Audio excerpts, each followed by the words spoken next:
Daily advice dealing with the past ahahise guhana amahoro na past yawe guhana amahoro n'ahahise n'amateka yawe. Iki nicyo tugiye kuganiraho uyu munsi. Past ahahise ndavuga ibyo wanyuzemo, ibyakubayeho mu gihe cyahise ariko nanone bifite ubushobozi bwo kwangiza n'ahazaza hawe. Past ahahise ni ibintu bibi byakubayeho, ubwoba wagiraga ibintu bimwe na bimwe. Niba ushaka gutera imbere rero, ushaka kugira ahazaza heza, biragusaba kubanza guhana amahoro n'ahashize hawe. If you gonna win in the future, you must be able to deal with the past first. Reka tubanze dusome uyu murongo uri mu Bafilipi igice cya 3:13. Bene data, sinibwira ko maze kugifata ariko nibagirwa ibiri inyuma ngasingira ibiri imbere. Uyu ni Paulo, intumwa Paulo yari umugabo uri smart, successful. Aravuga ati nibagirwa ibiri inyuma ngasingira ibiri imbere. Bivuze ko ibi bintu ntako wabifatira icyarimwe. Niba ushaka kubona ibiri muri future yawe, banzure kuri byahise. Kandi nta kintu cyo nzi nuko hazaza haba heza kuruta. Nta muntu ujya utwara imodoka ngo ayitwara ari kureba muri review mira cyangwa se ira retroviseur. Ntabwo wayitwaramo uri kureba imbere, ahubwo ureba muri retroviseur ugiye gusubira inyuma. Niyo mpamvu ndi kukubwira ngo uyu munsi Imana igufitiye ibyiza byinshi cyane imbere, biruta kure cyane ibyo umaze kubona. Believe me when I say this, it's okay kutabyumva ariko nizere ko uzabyibuka, nanjye uzanyibuka mbikubwira ibi ngibi umunsi bizaba bimaze gusohora. Paulo yavuze ngo nibagirwa ibiri inyuma ngasingira ibiri imbere. Ese niki kiri inyuma? Ibikomere, abatubabaje, abaduhemukiye, abaduhaye amasezerano batabashije kurinda. Ibi nibyo by'izi mu mateka yacu. Niba utarahura nabyo, humura bizaza.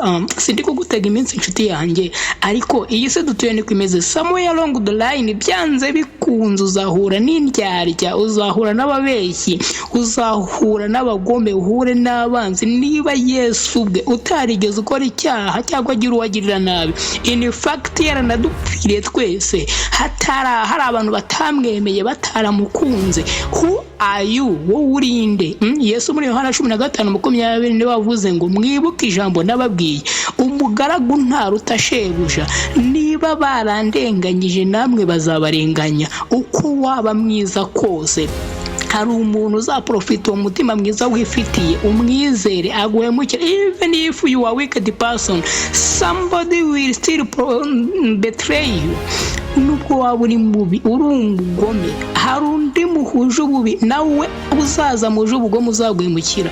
Niyo mpamvu rero udakwiye gucira mugenzi wawe urubanza utazinguruye. Ukaba wenda nko mu rusengero runaka ukabona abakristo baragenda uyu munsi, bamwe ati urubanza uriya mupasiteri ntakigenda. Mind you, na Yesu umunsi umwe yarabwirije abantu bose barasohoka.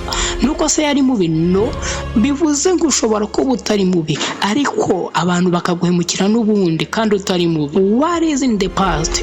Our fears and hearts. Niki kiri mu mateka yacu? Ubwoba n'ibikomere nibyo byuzuye imitima yacu. Bamwe muri twe turacyagendana ubwoba twatewe n'amateka twagize. Maybe wakuriye mu rugo, papa wakubita mama wawe akamuhuza n'igikuta akamukomeretsa.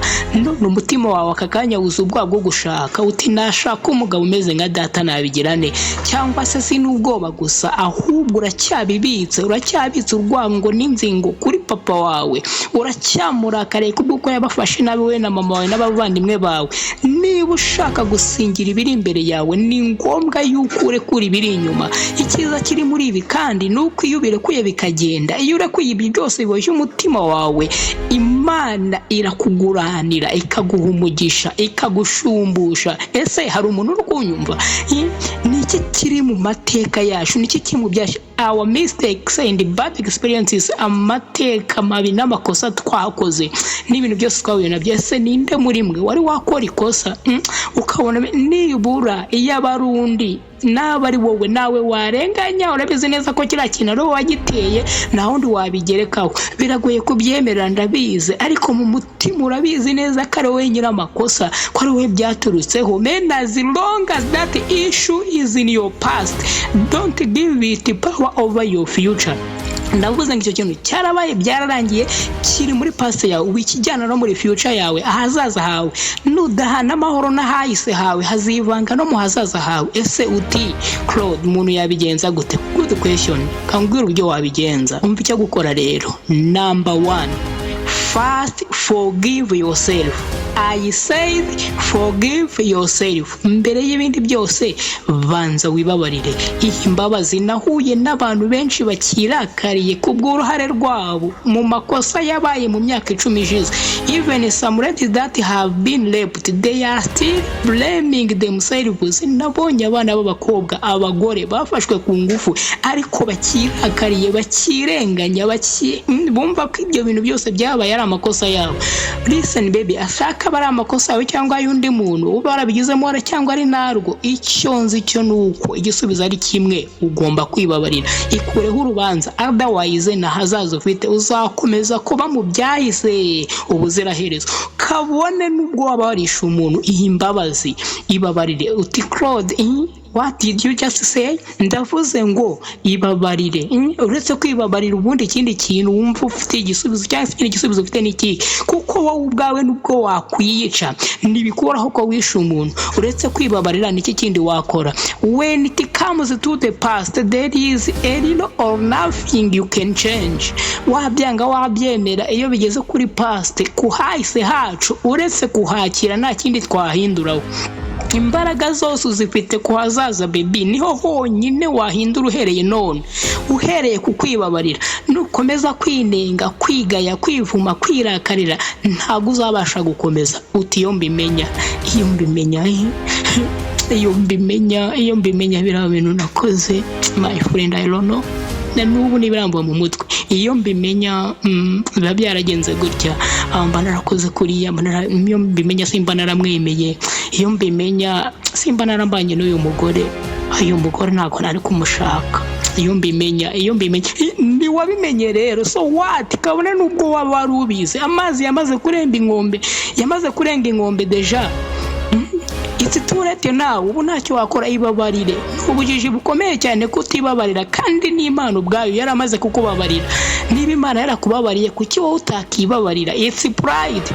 You think you are too good to make a mistake. Kuki Imana yakubabarira ko wowe ukabutaka imbabazi? Uko nukwiyemera dia, nukwishyira hejuru, nubwibone guteye ubwoba, kumva ko uri umuhanga cyane wo kudakora amakosa. Nta muntu udakosa, nanjye amakosa narayakoze. Oh God, menshi cyane. Umuntu wese w'igihangaje uzabona kuri iyi si nawe yakoze amakosa. Niba ushaka gukomeza rero, ugomba kubanza kwibabarira. Ibyo ushaka kubirenga uyibabarire. Foromire nebyiri nahangaha gusa muri ubu buzima. Iya mbere nukugwa ukaguma hasi, cyangwa se ukagwa ukabyuka ukihanagura ugakomezana none. Esanga wowe urahitamo iki? Waraguye yes, ariko muri iki gitondo nje kukubwira ngo haguruka, mereza ikiganza cyawe. Yes, mereza icyo kiganza cyawe, ndimo kuhagurutsa kwino dukomeze. Bibiliya iravuga ngo kuko umukiranutsi naho yarwa 7 yakongera akabyuka. Please darling, anga guhera hasi, haguruka dukomeze. Erega twese twaraguye inshuti yanjye, inshuri irenze imwe, si no kugwa gusa, benshi ndetse twarahanutse, ndetse turacyafite ibikomere bikiva, imitima irananiwe irakomereza, abandi namwe mufite inkovu. All of us have been through something in the past. Twese dufite idea, dufite amateka ataratworoheye. Wikumva ko ari wenyine, twese imvura igwitugeraho, wikirebaho ngo wumve ko ari wowe utoha wenyine. Case yawe nagiri unique, ntabwo yihariye. Ndabizi ko mu buryo bumwe cyangwa ubundi wumva ibyawe byihariye. Please gerageza, shaka ikintu cyiza cyakugira special, kiguha umwihariko, kigutandukanya natwe twese, kuko niba ari ahahise twese turahafite, niba ari amateka twese turahafite, kandi benshi muri twebwe ntabwo dutewe ishema nayo habe na gato. Wituma umutima wicuza ukubuza gutera intambwe ujya mbere. Mwebwe muri kunyumva aka kanya, ndatura ibyiza ku buzima bwanyu. Imana ibahindurira amateka, ibaha umunezero udasanzwe, umunezero mwinshi ubibagiza umubabaro wahahise. Mwibabarire kuko n'Imana yamaze kubababarira. Yohana 1:9. Ariko nitwatura ibyaha byacu, niyo yo kwizerwa kandi kiranuka kutubabarira ibyaha byacu no kutwezaho gukiranirwa kose. Hebrews 4. Nuko rero twegera intebe y'ubuntu tudatinya. Warihanye, wasabye Imana imbabazi kandi nayo yarakubabariye. Humura, uyu munsi ujya imbere y'Imana udafite isoni, utikandagira ku Mana, amaraso yawe nariho urubanza. Trust me, if God can forgive you, why can't you forgive yourself? Kuki Imana iba yarakubabarira wowe utakibabarira ubundi? Wowe urabuzwa n'iki kwibabarira? Sometimes muri ayo makosa ni naho twigira ya masomo ahindura ubuzima bwacu by'iteka ryose. Ndabizi neza ko kakanya hari abantu ibyo mvuga babyumva bigoranye. Bamwe muri mwebwe mbasaba gukizwa by'ukuri no gukundana n'umuntu uzi Imana, umuntu usenga, utayo n'amagambo yawe. Ninde ukeneye umusore nk'uwo wigize pasiteri nzakagendana n'aho ngaho utazabisigeze? No. Ibi ngibi ushobora kutabyumva kakanya. I understand you. Kugeza igihe abo banyamujyi bawe, abo basirimu bawe baguhemukiye bikomeye, kugeza ubwo wumva udashobora gukundana n'umusore udakijijwe. Aha nibwo utangira kumva neza icyo navugaga cya gihe. Of course ntabwo ari ngaha bigarukira, nyuma yo kwibabarira hari ikindi ndetse gikomeye kurushaho ukora. Ese icyo ni igiki? Ni bande bashaka ikindi gice cy'iyi nkuru? Mumanike amaboko muri comment. I see you guys. Munyandikire muri comment nacyo ngitegure. I love you.